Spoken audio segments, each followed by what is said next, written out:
Notre décision en 2001 était que nous pensons que tous les troupes étrangères doivent quitter le Congo afin que la paix soit instaurée et afin de donner au Congo la flexibilité de parler et de cette chose qu'on appelle la paix. Et c'est ainsi que la plupart de ces troupes ont quitté le Congo. Ils ont été laissés à eux-mêmes pour régler le problème. Mais bien sûr, avec le soutien et l'accompagnement des partenaires du Congo, au-delà de la région et au-delà des Nations Unies également inclus.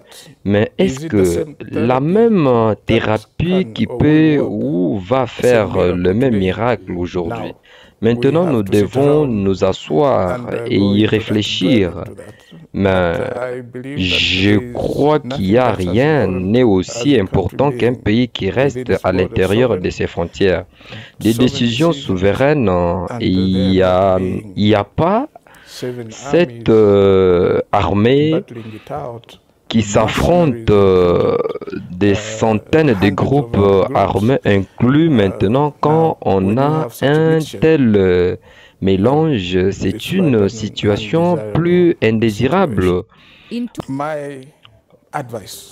Mon conseil, si quelqu'un voulait mon avis sur cette question particulière, mon conseil pourrait être de parler aux gens du Congo. Ils savent mieux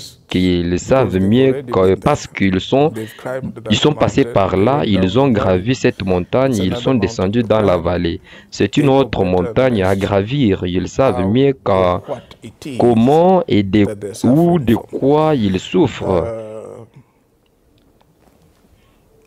Je sais que l'initiative de faire venir des médiateurs d'Afrique et de l'Ouest et d'autres pays africains, mais aucun médiateur ne vous dira jamais qu'il est ou connaît mieux le Congo que les Congolais eux-mêmes. Je pense que cela devrait être la première étape, puis la deuxième étape, bien sûr, devrait être la bonne volonté. Comment jugez-vous la bonne volonté, les bonnes intentions des acteurs? Et bien sûr, troisièmement, quoi sont les garanties que ce que vous faites va certainement à la fin aboutir à la pièce dont nous parlons à l'âge de 53 ans? Kabila est le chef du Parti du peuple pour la reconstruction et la démocratie qui lui réserve l'avenir. Et bien seul Dieu sait.